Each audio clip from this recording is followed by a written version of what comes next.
Nah ini kode etik. Saya berusaha secepatnya supaya ini, soalnya ini emang sangat membosankan, banyak kata-katanya gitu. Jadi kalau kita udah dapat NCIDQ sertifikat, kita ngelamar masuk ke ASID, jadi anggota ASID, terus kita mesti baca ini sampai ngantuk-ngantuk, terus ya mesti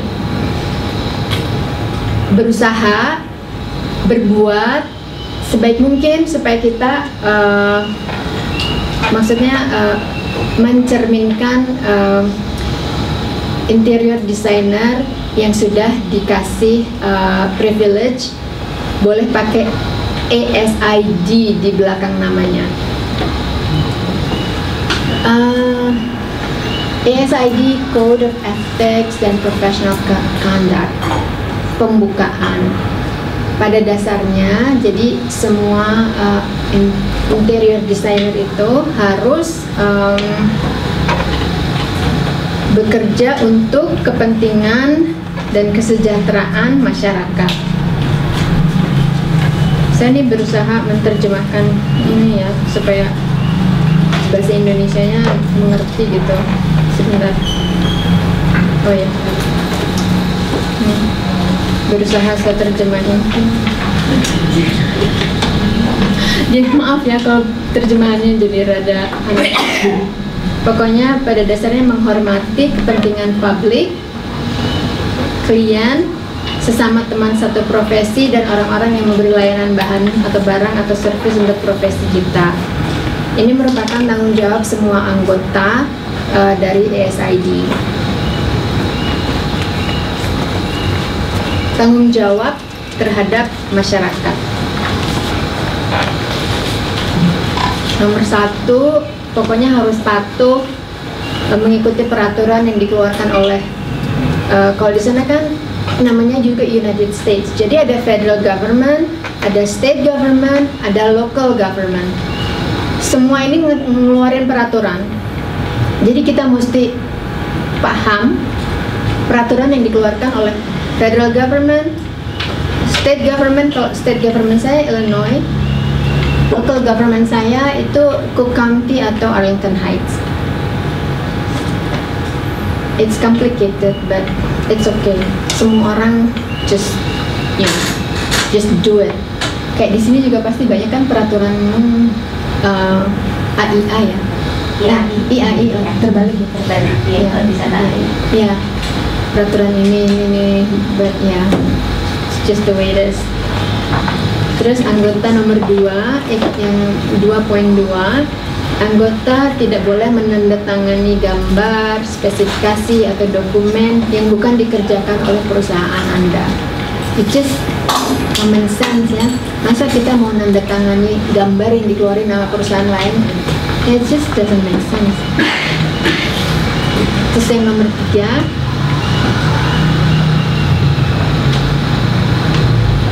setiap waktu anggota harus mempertimbangkan kesehatan, keselamatan, dan kesejahteraan masyarakat untuk orang yang bakal memakai gedung yang kita desain. Yang nomor 4, pokoknya jangan membuat misleading advertising atau promosi gitu. Misalnya, oh ya kita beli kursi ini aja karena ini bisa menyembuhkan sakit punggung, atau bisa perutnya jadi kempes karena duduknya tegak terus gitu ya. Pokoknya jangan yang gitulah.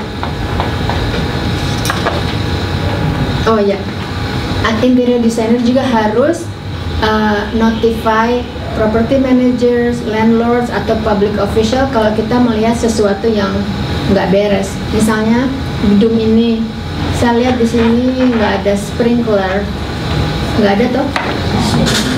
Mestinya ada, karena ini kan public space.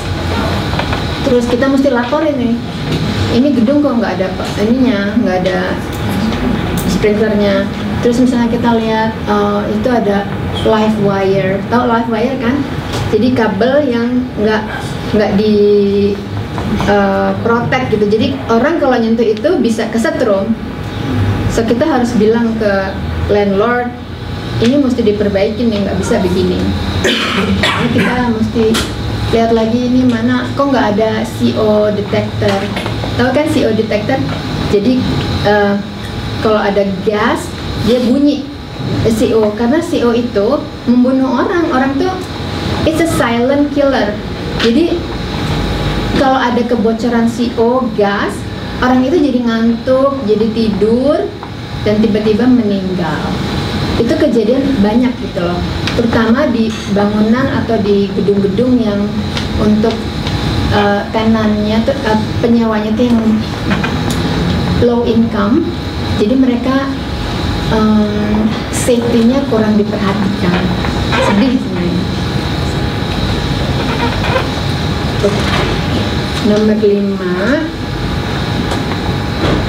Nomor 5 tuh pokoknya pada dasarnya jangan menerima atau memberi uang atau hadiah atau apa gitu untuk orang official, pejabat maksudnya, yang bakal memberi izin untuk bangunan kita.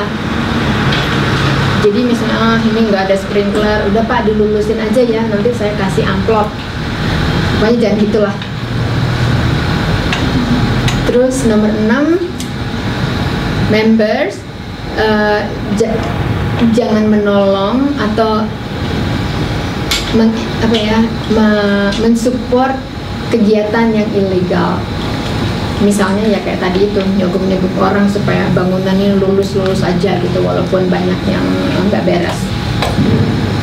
Terus ada juga responsibility untuk klien.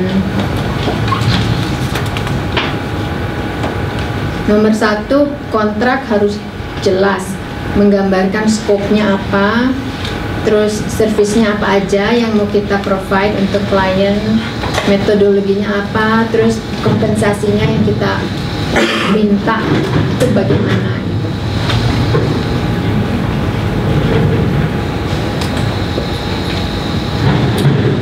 Bosen ya bahas kayak gini ya? Nggak apa-apa, nanti kan diskusi, karena ini mereka sudah mengetahui tentang kode etik untuk arsitek di Indonesia. Jadi artinya dengan begini dibandingkan di sini ada juga atau enggak begitu. Tadi saya jadi perasaan, aduh ini bosan amat ya. Memang kode etik itu kalau nggak pakai kasus suka bosan ya. Jadi sebab itu kita suka pakai kasus dan membandingkan. Gitu ya. Kayak misalnya tadi mungkin 2.5, 2.2 ya. Jadi buat Bu Eli itu mana ada sih orang yang mau nanda tangan dokumen yang bukan dia desain. Tapi kejadiannya yang di baik Jakarta atau di Indonesia pada umumnya, karena begitu sulit mendapatkan surat izin berpraktek profesi untuk satu kontrak, maka ada firma besar atau konsultan besar yang dia sudah merancang, tapi nggak punya SKA tersebut, nggak punya license tersebut. Jadi kita sebut sebagai signer. Jadi terus membayar arsitek yang sudah punya license untuk menandatangani, gitu. Itu kan nggak benar gitu ya, tapi itu sering terjadi dan sebagainya. Jadi itu kalau kita mengajarkan kepada mereka adalah bagaimana kita harus jadi apa ya, yang memenuhi kode etik, harus jadi malaikat ini gitu ya. Jadi kita mendidik malaikat. Oke, silakan dilanjutkan. Oh, ada ya gitu ya. Kalau saya waktu internship di kantor arsitek, aduh itu namanya kalau ngurusin itu ya gambar gitu ya kan, saya sih cuma pegawai kecilan gitu, masih intern. Jadi si bos saya yang nanda tanganin gitu, terus saya yang bawa ke kantor municipality gitu. Ini Pak, ini gambarnya, ini tanda tangan dari bos saya. Terus dia yang bisa kontak langsung. Jadi kayaknya kejadian untuk seperti itu tuh susah gitu, karena banyak ceknya. Kayaknya sih orang sih kayaknya kalau ada kesempatan pasti mau mengambil itu ya, keuntungan gitu. Yap. Yang nomor 3, anggota tidak boleh mengambil tanggung jawab untuk proyek yang dimana dia tidak punya training atau pengalaman atau kompetensi untuk melakukan pekerjaan tersebut. Ya misalnya, ya Bu Eli, ini bisa nggak desainnya 100 tingkat bangunan? Are you stupid? I don't know how to do that. Jadi kita juga harus tahu apa yang kita bisa, yang kita tidak bisa. Soalnya, ya kalau ngedesain office gitu ya untuk 100 orang ya, I'll do it.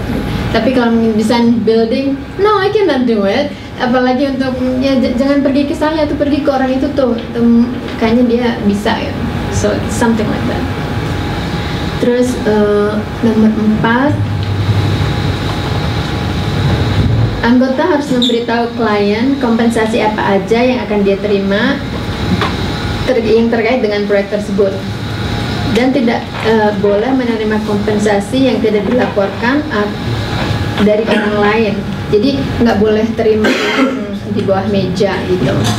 So everybody, semua harus jelas.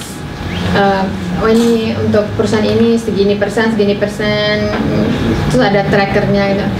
Sekarang saya pernah kerja di rumah sakit di bagian facility. Itu saya kerjanya apa? Saya kerjanya track expenditure dari proyek gitu. Jadi oh ya ini untuk ini sekian, dari ini sekian, ya, ini budgetnya segini. Jadi kerjanya setiap hari saya ngeliatin Excel spreadsheet terus. Oh my god, this is not like my cup of tea. But it's okay. Tapi belajar banyak gitu loh. Kayak misalnya, ini contoh kecil aja, kayak di rumah sakit ya. Kalau di rumah sakit kan setiap ruangan tuh ada tulisannya gitu, ini ruangan apa gitu. Itu signage itu kan sangat penting karena itu informasi untuk semua orang kalau ingin datang ke ruangan itu, ini bagian apa. Terus kalau di sana kan kalau public sign itu harus ada di bawahnya untuk braille, untuk orang yang nggak bisa melihat ya. Kalau misalnya budgetnya sekitar say $1.000 gitu, ini untuk 20 ruangan. Oh ternyata orang ini salah hitung, sebenarnya ada 25 ruangan, jadi budgetnya nambah lagi gitu. So it's like small things like that gitu. So you can imagine ya, kalau proyeknya besar, pasti budgetnya itu naik-naik gitu. Karena every little thing semua harus di-convert ke dollar. Yang nomor 5, oke. Jadi informasi dan foto-foto dari proyek yang kita terkait nggak boleh seenaknya dipublish atau diambil untuk kepentingan kita tanpa izin dari klien. Yang nomor 6, candid and truthful communication. Jadi kalau kita berkomunikasi dengan klien atau dengan orang lain yang mengerjakan proyek itu harus jujur, jangan bohong, jangan macem-macem gitu ya. Nomor 7, anggota bertanggung jawab secara fiscally untuk kepentingan klien dan memelihara hubungan baik dengan supplier dan industri dan trades. Trades itu orang yang mengerjakan pekerjaan yang sangat spesialis, tapi nggak perlu college degree, kayak misalnya tukang AC, electrician, tukang lantai, tukang batu bata, itu semuanya trades. Jadi kita mesti memelihara hubungan baik dengan mereka dan berusaha supaya fiscally tetap di jalur itu gitu.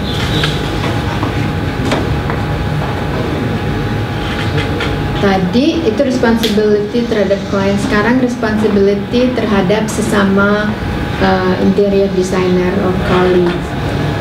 Yang nomor 1, harus menurut hukum. dan jangan turut campur dengan kontrak yang sudah ditandatangani oleh interior designer yang lain. So basically kalau udah ada kontrak dengan orang lain ya kita nggak usah mengganggu, kita ya ngerjain yang punya kita sendiri gitu. Yang nomor 2, kalau misalnya ya sudah ada desain interior oleh yang lain, tapi kemudian kliennya itu merasa nggak puas terus ingin meng-hire interior lain gitu, nah itu gimana? It happens a lot. Karena banyak orang yang pintar ngejual ya, tapi deliverynya nggak bagus. Jadi menurut pengalaman saya, dalam beberapa proyek, jadi saya tuh dibawa in the middle of a project. Jadi orang lain yang start, klien nggak suka, jadi dia terminate kontrak itu dengan orang lain. Terus kita benahin di tengah-tengah proyek yang orang lain kerjain. Tapi itu tidak melanggar kode etiknya gitu. No, because karena kita bukannya yang meng-approach klien itu, dia yang meng-approach kita, terus dia yang udah terminate kontrak dengan klien ini. Jadi kita sih ya mau aja deh.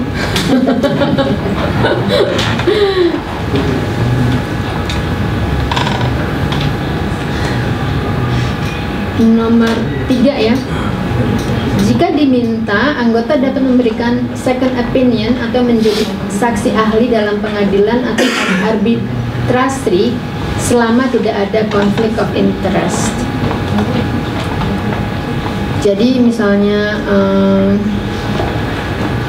ada kasus yang klien itu nuntut interior desainnya, ini kok bangunan ini hanya 6 bulan udah nggak keruan macam-macam gitu ya. Terus kita tahu gitu, oh iya ini sebenarnya ini nggak benar gitu. Kita bisa dipanggil jadi saksi ahli di pengadilan atau di arbitrasi selama kita nggak ada konflik interest dengan klien itu dan orang itu gitu. Konflik interestnya misalnya gini, kalau kita tuh ngomong gitu ya di pengadilan, oh ini interior design ini nggak benar gini, makanya mesti nge-hire saya gitu. So, jadi opini kita sebagai ahli itu nggak 100% jujur karena ada udang di balik batu. Jadi kita berharap dia itu nge-hire kita. So, itu nggak boleh. Terus yang nomor 4, anggota tidak boleh mengendorse aplikasi untuk menjadi anggota ASID kalau tahu orang tersebut nggak punya kualifikasi untuk jadi anggota ASID. Nomor 5, kita nggak boleh ngambil kredit untuk pekerjaan yang dilakukan oleh orang lain. Ya kita nggak ngerjain itu, kita ya udah jangan ngaku-ngaku itu pekerjaan kita, ngambil keuntungan kredit ya untuk sesuatu yang kita nggak ada bagian.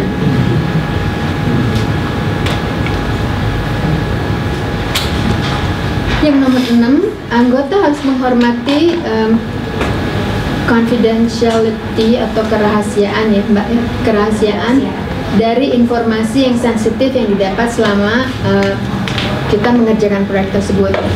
Kan selama kita mengerjakan proyek tersebut banyak informasi-informasi sensitif yang kita dapatkan dari proyek itu jangan disebarluaskan.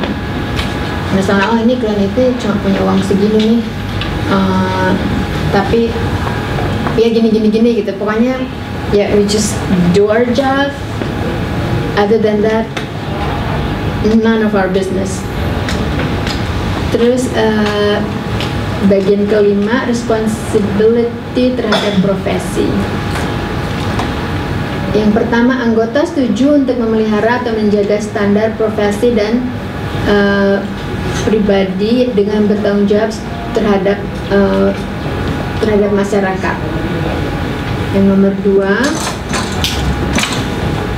anggota akan terus berusaha untuk selalu menambah pengetahuan dan kompetensi dengan hormat terhadap profesi interior design. Yang ketiga, anggota selama memungkinkan akan mendorong dan menyumbang terhadap ilmu pengetahuan dan informasi antara interior designer dan profesi lain yang terkait dengan publik, dengan disiplin atau dengan allied profession yang lain. Terus responsibility terhadap employer, terhadap majikan kita ya, orang yang meng-hire kita. Nomor 1, anggota yang keluar kerja tidak boleh mengambil gambar, desain, foto, data, laporan, catatan, atau daftar klien selama kerja tanpa izin dari perusahaan tersebut. Yang nomor 2, anggota tidak akan mengumumkan informasi yang didapat selama mengerjakan proyek tersebut kepada publik.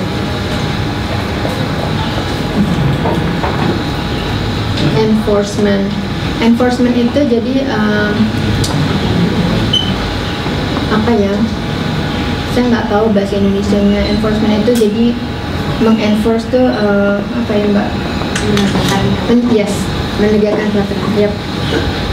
1, society atau masyarakat akan mengikuti standar prosedur untuk menguatkan kode dan etik dan professional conduct yang disetujui oleh Society's Board of Directors. Nomor 2, kalau anggota merasa berdasarkan info yang terpercaya bahwa anggota lain melanggar peraturan tersebut, akan melaporkan anggota yang melanggar peraturan itu menurut prosedur yang sudah ditetapkan. Nomor 3, tingkah laku yang tidak sesuai dengan kode etik dan professional conduct akan dianggap tidak profesional dan bisa didisiplinkan oleh Society Board of Directors. Kalau ini bagian terakhir, ini saya cepat aja ya, soalnya saya belum pernah punya pengalaman ada orang yang komplain tentang pekerjaan yang saya perform. Kalaupun mereka komplain, mungkin saya juga nggak tahu atau pura-pura nggak dengar. You complain about me, okay. Jadi kalau ada, kita sebagai interior designer ada komplain, kita mesti file komplain ke ASID. Kalau si interior designer yang satu itu juga anggota ASID gitu ya, in writing. Terus dalam waktu 2 tahun sejak kejadian itu gitu. It's like Victorian age, semua harus in writing gitu ya. Terus di filenya pun harus pakai dikirim ke Washington pakai registered mail. Jadi harus datang ke kantor bos, ya ini tolong ya, ini komplain saya pakai registered mail. Harus lihat gitu ya, nggak bisa pakai WA. Yes. Gitu bisa gitu ya. Iya. Terus nanti setelah itu surat-surat itu diterima, ada komite tersendiri yang menilai, oh iya legal counselnya, iya ini violations atau enggak. Kalau si boardnya itu bilang ini violation, and then ada step berikutnya. Tapi kalau dia bilang enggak, ini mah cuma komplain karena orang ini cuma senang komplain gitu ya, ya udah it stops.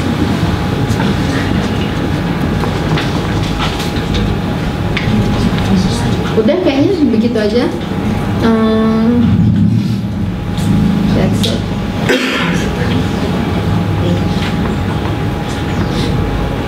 Yang penting ini nomor 6 ya. If the ethics committee menyimpulkan bahwa disciplinary hearing nggak perlu, ya udah jadi case closed.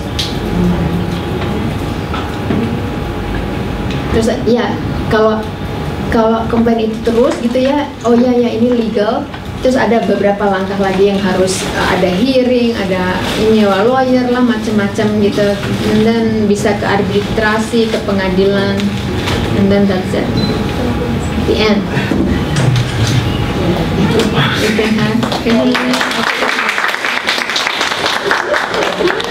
Ada pertanyaan, Pak Eko ini guru saya ya. Jadi mata kuliah kode etik ini adalah diampu oleh beliau.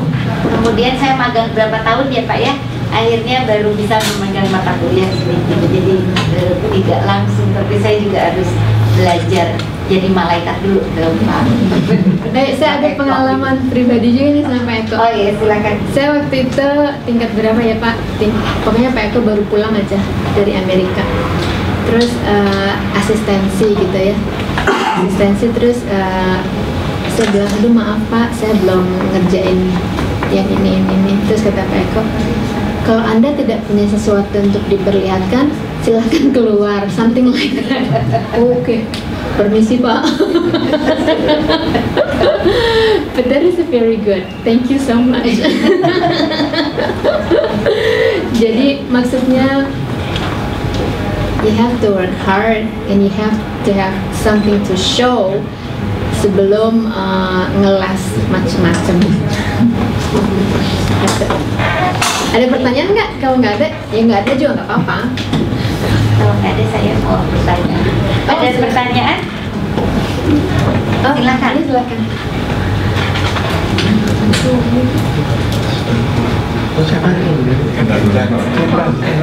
Mau siapa dulu? Nggak apa-apa. Silakan. Ya, silakan. Dari tadi ke Ibu Eli.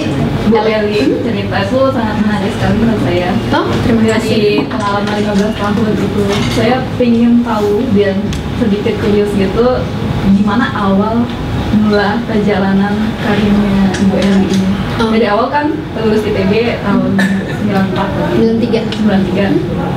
Justru dengan ijazah, berbekal ijazah yang arsitek itu masuk ke interior karena merasa passionnya di sana. Itu gimana prosesnya? Udah cerita, maaf Mbak ya, diulang ya. Oh nggak apa-apa. Tadi, jadi tahun 95 itu saya udah 2 tahun lulus dari arsitek sini. Terus saya nikah. Suami saya orang Chicago. Jadi saya pindah ke Chicago. Saya ngelamar pekerjaan sebagai arsitek, nggak dianggap. Terus saya ikut internship, ngelamar internship, nggak dianggap juga. Saya kan tinggalnya di suburb, jadi ada small firm gitu ya, 4 arsitek laki-laki semua, putih, orang putih semua. Jadi saya datang ke situ, bisa nggak saya ngelamar jadi intern gitu. Saya sudah bilang, pokoknya biasanya kita belum butuh intern gitu. Padahal sebenarnya mereka butuh. I know because they put it on the newspaper. Terus ini mungkin karena saya ijazahnya cuma dari ITB gitu. Mereka kan nggak tahu ITB itu apa gitu. Terus saya jadi sedih gitu ya. Kok saya capek-capek belajar di sini, kok di sana kok nggak dianggap? Kayaknya orang tuh nggak percaya gitu. Ini orang bisa apa gitu ya, nggak tahu gitu. Kan saya juga nggak punya rekomendasi dari siapa-siapa gitu, cuma saya diri saya sendiri. Jadi saya berusaha untuk memperbaiki nasib saya. Satu-satunya jalan tuh harus melanjutkan sekolah supaya saya punya ijazah keluaran Amerika. Jadi saya melamar ke sekolah di Art Institute of Chicago. Saya sama sekali nggak tahu kalau itu sekolah bagus. Ngelamar aja soalnya ya I don't know any better. Ya udah ngelamar, tapi untung gitu ya, diterima. Terus pas udah diterima di situ, saya ngelamar lagi ke perusahaan itu. Pak, boleh nggak Pak saya ikut internship? Diterima. Karena saya sekolah di sekolah Amerika gitu. Saya internship di situ 6 bulan. Terus 6 bulan itu saya sadar gitu ya, this is not for me, arsitektur. Karena saya di situ bikin maket, bikin gambar, bikin blueprint, mesenin lunch, bikin kopi, terus jadi resepsionis. Wah, pokoknya jadi I was not happy gitu loh kerja di situ. Kalau saya pikir kalau jadi arsitek kayak begini udah nggak mau jadi arsitek. So sekolah saya jadi lebih fokus untuk interior. Jawab pertanyaannya enggak? Ada lagi? Yes. Perkenalkan, saya Akbar. Akbar? Yang mau saya tanyakan, seberapa kuat sih Bu aturan untuk kode etik di sana? Seperti yang tadi jelaskan Abu Rin, kalau di sini kan masih ada perusahaan atau arsitek-arsitek yang melanggar lah. Tapi kalau di sana itu polanya seperti apa sih Bu? Apakah di sana pemikiran dari arsitek yang udah kuat gitu bahwa saya tidak akan melanggar itu, atau seperti apa? Terus apakah ada tim-tim yang dapat mendeteksi juga kesalahan-kesalahan dari arsitek itu atau bagaimana? Oh iya, begini kan, kalau yang menurut pengalaman saya, orang-orang yang kerja, yang saya pernah kerja itu kebanyakan orang-orangnya jujur-jujur. Jadi saya jarang lihat korupsi di sana. Jadi orang kalau itu gambar, itu tanda tangan, ya orang itu yang ngerjain. Terus juga kalau di Chicago, terus di Arlington Heights itu banyak inspector, building inspector. Building inspector itu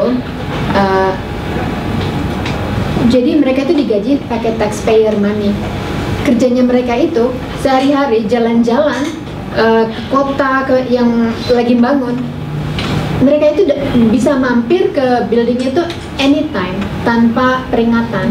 Jadi mereka bisa ngelihat mana yang salah, mana yang enggak, mana yang cut corners, mana yang kayak gitu. Nah, itu kalau di sini ada nggak building inspector? Kalian nggak tahu? Ada dinasnya ya, dinasnya ada, tapi pribadinya mungkin jarang. Oh gitu. Ya di sana di Arlington Heights, kalau kita renovasi misalnya kitchen ya, kita renovasi kitchen, ganti ini terus misalnya sinknya dari sebelah sini pindahin ke sini gitu, itu kan kita harus minta izin dari City of Arlington Heights, boleh nggak nih saya mindahin plumbingnya begini, itu it's a big deal. Terus mereka ngelihat gambarnya gitu ya, nanti si inspektur dari Arlington Heights itu datang ke rumah saya tanpa umuman. Jadi datang, nah ini gambar yang kamu submit begini, tapi kenyataannya kok begini. Ayo pindahin lagi, harus sesuai dengan gambar yang disetujui gitu. It's kayaknya kalau di sana lebih sulit ya untuk nggak berbuat benar baik. Jadi, udah ada peraturannya. I'm not saying it's perfect. Pasti ada juga orang yang kayaknya belok kiri kanan, tapi saya nggak tahu. Ada pertanyaan lain? Ada lagi yang bertanya? Enggak, saya mau bertanya. Iya, silakan. Pernah tidak ada kasus, apakah Ibu Erli atau temannya yang sampai dia dipanggil oleh, saya nggak tahu kalau dia melanggar prosesnya seperti apa gitu, atau misalnya ada klien yang tadi komplain atau apapun itu, seperti apa sih model penyelesaiannya kalau ada kasus gitu? Oke, dulu waktu saya masih ngerjain residential house, ini pengalaman pribadi ya. Jadi saya kerja untuk orang ini. Nah, orang ini si registered interior design ini ngerjain rumahnya Michael Jordan. Atau kan Michael Jordan yang pemain basketball itu.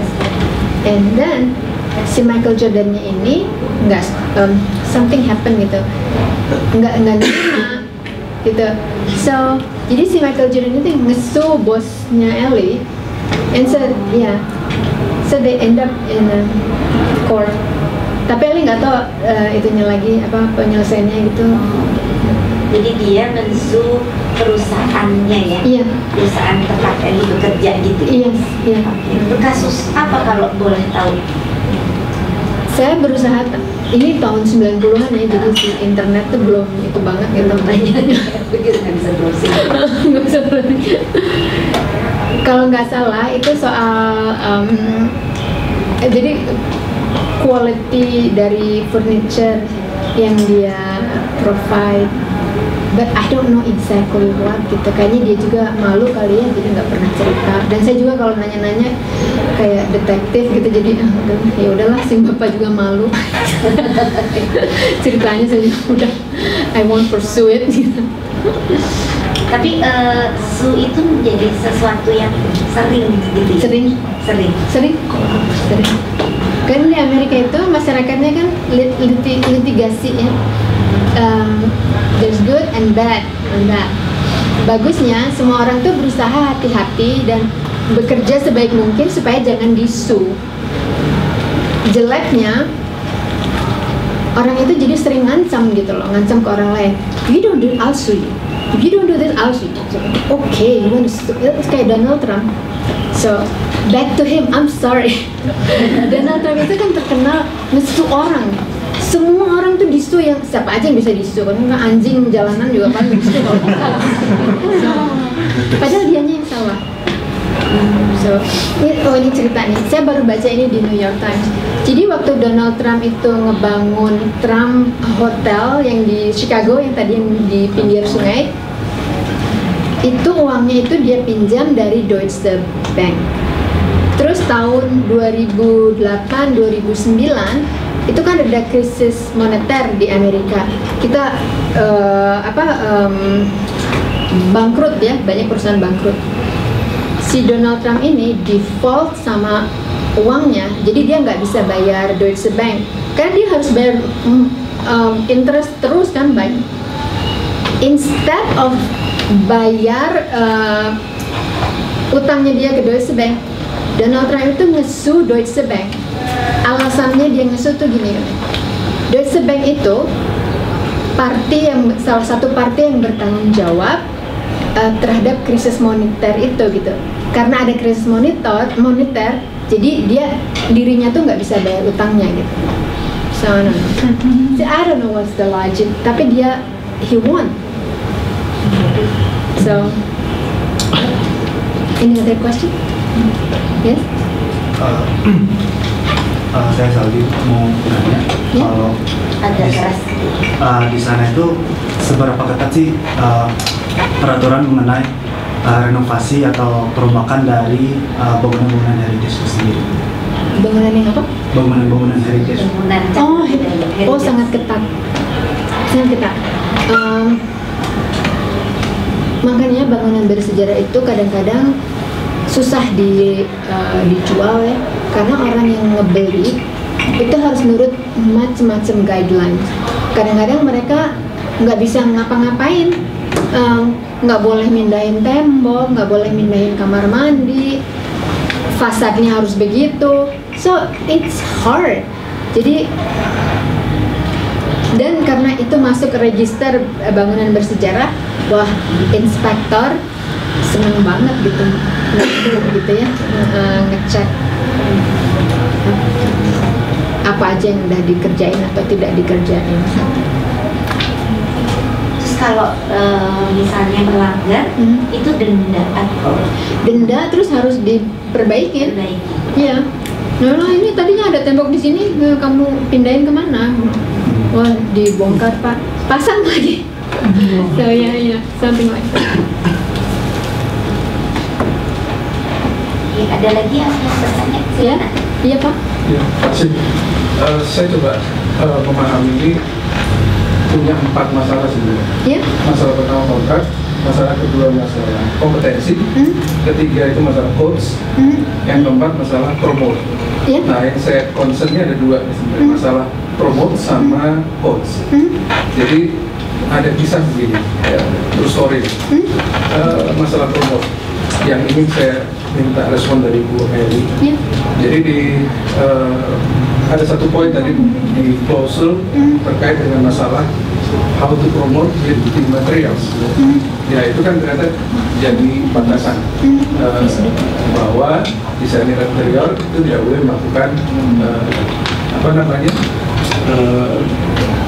menspesifikasikan material, mengkhususkan itu menggunakan A. Nah, atau kalau boleh saya tahu di sini bagaimana si desainer interior itu mempromosikan dirinya ke publik, gitu loh. Apakah ada hal yang membatasi si desainer interior itu melakukan promosi marketing sebagai ahli, ataukah bebas-bebas saja? Seperti tadi kan misalnya jika desainer interior keluar dari kantor itu, dia tidak boleh membawa berkas apapun. Tapi nyatanya misalnya di Indonesia pun masih bisa itu akui bahwa itu karya saya gitu. Nah hal-hal seperti itu kaitannya dengan masalah mempromosikan diri secara profesional itu disikapinya seperti apa jika di Amerika. Kemudian yang kedua yang masalah coach. Ya mungkin ini masalah ketegasan dari desainernya. Kasus di Jakarta itu misalnya ada beberapa office building sebenarnya KLB-nya atau FAR-nya itu hanya 3 lantai maksimum. Ternyata di dalamnya ada 5. Diumpetin itu ceritanya. Lalu desainer interior diberi tugas untuk mendesain lantai yang tersembunyi itu. Ya walaupun si ownernya punya duit gitu, sekali waktu harus dibongkar, dia sudah bongkar. Artinya secara konstruksi dia tidak fully permanen. Jadi masih bisa dibongkar kalau ada apa-apa. Nah, menyikapi hal ini mungkin kaitannya dengan masalah attitude ya, perilaku secara profesional, itu ada tidak kasus seperti ini di Amerika? Mungkin ada Pak ya. Saya jawab pertanyaan yang kedua dulu Pak ya. Mungkin ada, cuma saya nggak tahu. Cuma saya nggak tahu yang persis kasusnya seperti itu. Tapi kalau saya dalam posisi seperti itu gitu ya, kayaknya saya bakal menolak proyek itu gitu.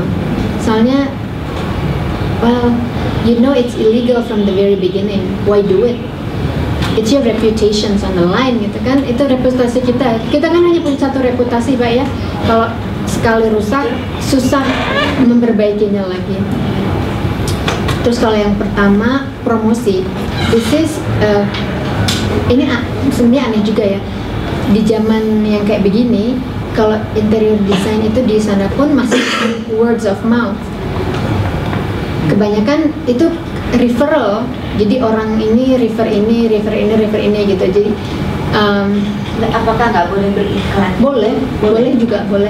Jadi misalnya Davies Studio, terus apalagi sekarang yang banyak internet gitu ya. Semua perusahaan punya internet, punya website.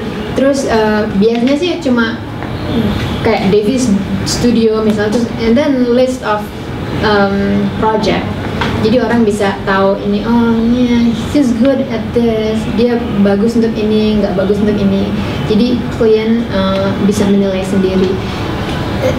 Makanya orang berusaha kerja sebaik mungkin supaya tidak ada orang yang bicara negatif tentang kita.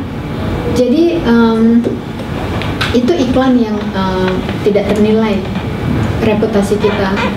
So, boleh iklan nggak apa-apa, apalagi di Chicago setiap summer ada kayak forum neokan yang macam-macam gitu. Jadi interior designer dari seluruh dunia kumpul, ada speech, ada workshop, seminar, furniture yang paling baru dari Italia, dari mana-mana gitu. So it's very nice.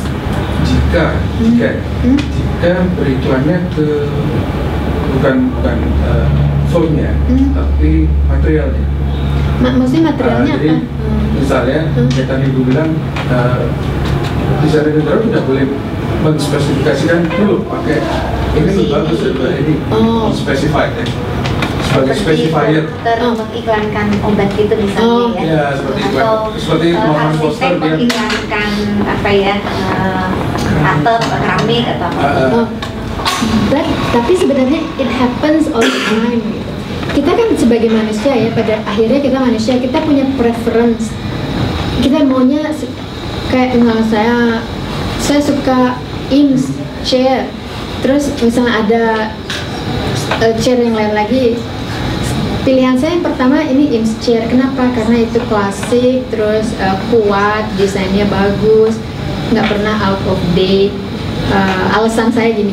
Terus ini kalau yang kursi yang B ini ya mungkin sekarang harganya jauh lebih murah dari Eames, tapi warranty-nya nggak bagus. Terus terlalu contemporary, jadi it will be out of date someday gitu. I think kalau kita mempresentkan masalahnya seperti itu, it's okay. Kita punya preference, nggak apa-apa. Ada lagi? Ada lagi? Oh, baik. Lanjut yang tadi ya. Iya. Ini bukan rahasia umum di Indonesia. Itu si siapapun ya, masuk tidak bisa. Kalau dia specify sama pakai Charles Eames, dia dapat komisi. Dan mereka ada nggak komisi seperti itu? Dari perusahaan atau vendor ke si interior designer yang specify. Yes, ada. Yes, tapi dibilangnya kayak SPIF, SPIFF. Jadi misalnya kita specified Eames, kita dapat SPIF misalnya 3% per chair, and it's legal. We can do that. Oh, saya tadi baca di ini.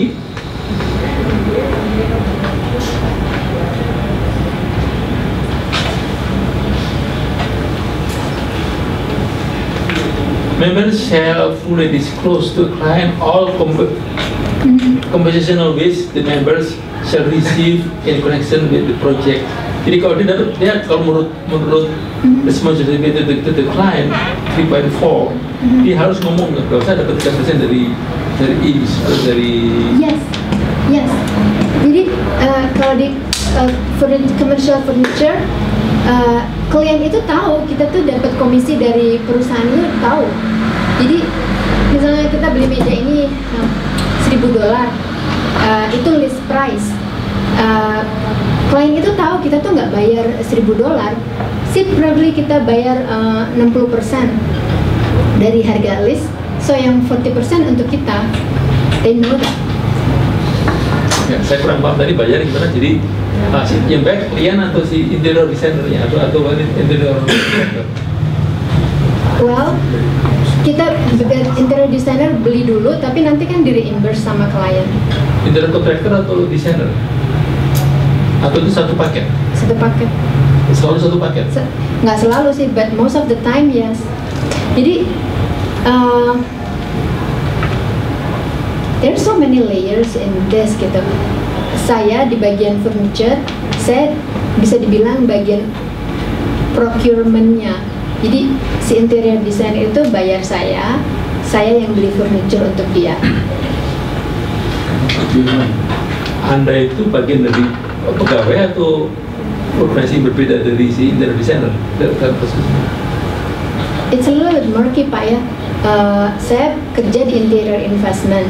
Interior investment itu punya banyak interior designer yang kerja di situ. Tapi kelebihannya interior investment itu punya kemampuan untuk membeli furniture buat full-fledged interior design firm.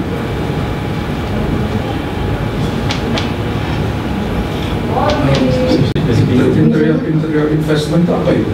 Interior investment itu kayak Kalau di Indonesia? Itu nama perusahaan tempat saya kerja. Bukan, kalau di Indonesia kan konsultan desain interior. Apakah itu?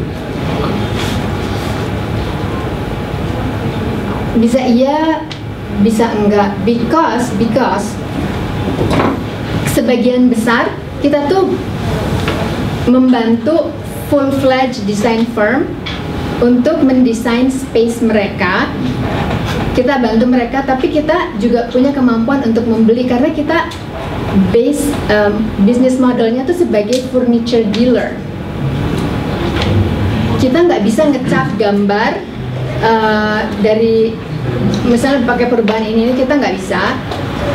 Itu harus interior design firm yang ngerjain. Tapi interior design firm nggak bisa beli furniture, kita yang beli gitu. So it's a little bit confusing.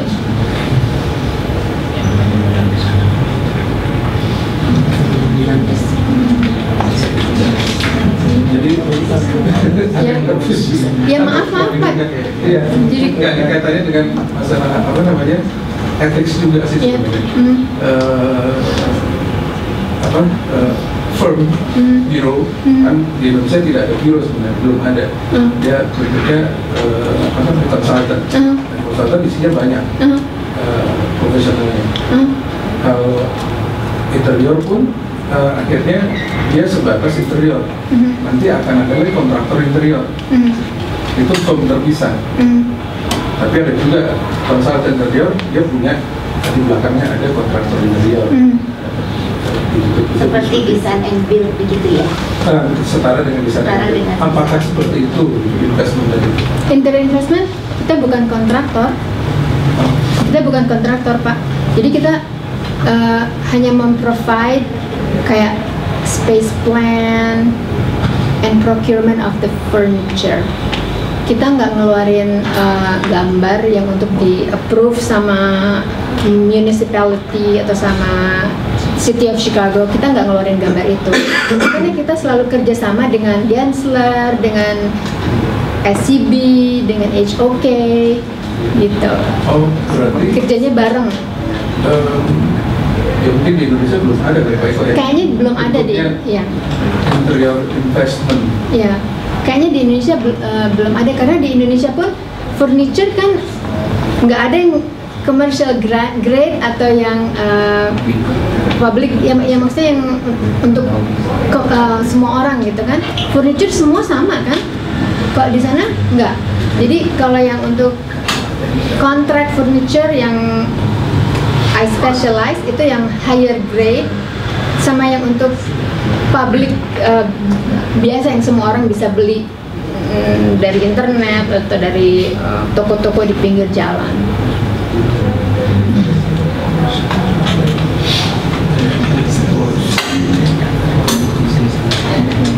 Seperti misalnya contohnya tadi IMS chair, public nggak bisa beli, itu harus lewat design firm.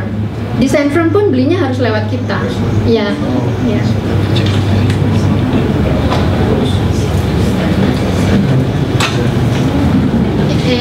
Any other questions? Oh ya, silakan Pak. Terkait dengan masalah komplain, cukup menarik tadi. Mungkin Bu Edi bisa jelaskan secara detail kaitan dengan masalah masyarakat merespon ketidakbenaran terhadap desain atau aturan segala macam. Kalau di Indonesia itu komplain, permasalahan muncul jika masuk ke wacana media. Kalau sudah muncul di media, sudah ramai, baru asosiasi bertindak. Itu kasusnya pernah waktu itu sama Bu Ririn beberapa tahun yang lalu ya, kaitan dengan masalah kalau boleh disebut praktek, tapi ya sebenarnya ada hal lain. Kalau di Amerika ternyata versi desainer interior ASID tadi, ASID. Cara komplainnya ternyata membuat surat, post, manual, tidak elektronik. Ya. Bisa diceritakan lebih detail? Jadi kalau misalnya kita ada komplain terhadap interior designer yang anggota ASID. Kan ASID banyak juga interior designer. Bukan karyanya, bukan komplain ke karyanya. Iya, tentang karyanya, tapi si desainernya itu anggota ASID. Jadi kita komplainnya ke ASID dulu. Masyarakat tahunya bagaimana dia anggota ASID? No. Ini komplainnya dari satu desainer ke desainer lain, jadi bukan masyarakat. Jadi saya komplain tentang ini orang ini nih, saya tahu orang ini anggota ASID juga gitu. Jadi saya komplainnya langsung ke organisasi di mana kita berdua anggota. Sesama anggota. Kalau masyarakat biasanya langsung lawsuit aja. nyewa lawyer, and then nama ini nih interior design ini mereka dalam kontrak janjinya mau ini ternyata kejadiannya begini nih, so ya lawyer di sana kan kaya lah, banyak kegiatan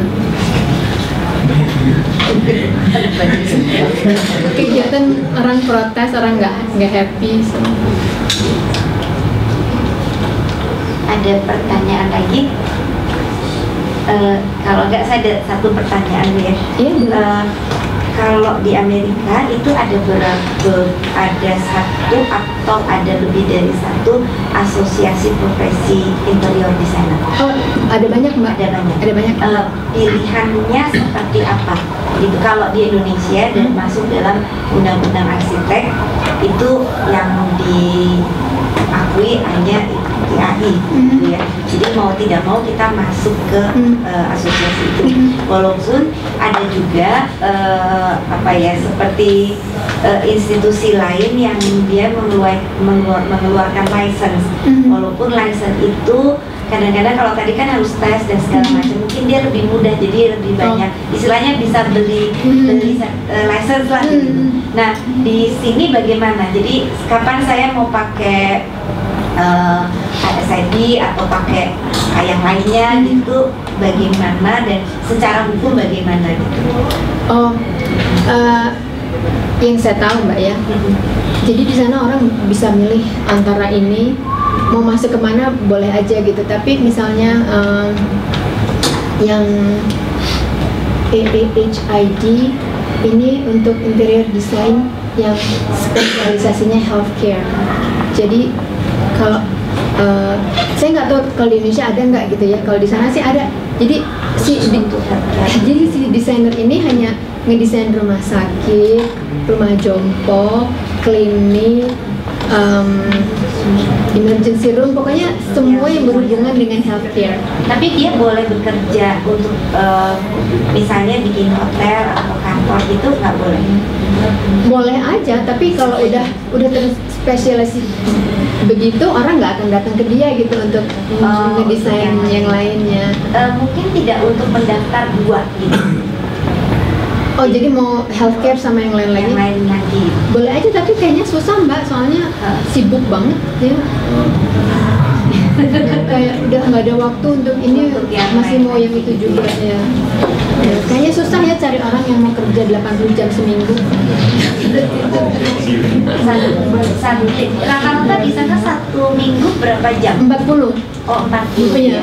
Jadi 8 jam sehari ya, 5 hari seminggu 40 jam. Jadi sekitar 170 sampai 160 jam per bulan gitu ya. Iya, betul. Kalau nggak lembur jadi nggak mau. Kalau lembur nggak ada kompensasi tambahan karena kita kan profesional. Biasanya kalau profesional, kalau kita masuk kerja, kita masuk tenaga kerja yang di exempt. Jadi berapapun jam yang kita taruh seminggu, dihitungnya tetap 40 jam. Ya, makanya saya kadang-kadang suka kesel juga gitu ya. Kadang-kadang ngelembur-lembur tapi nggak ada kompensasinya. Terus kadang-kadang nobody say thank you. It's a thankless job. Baik.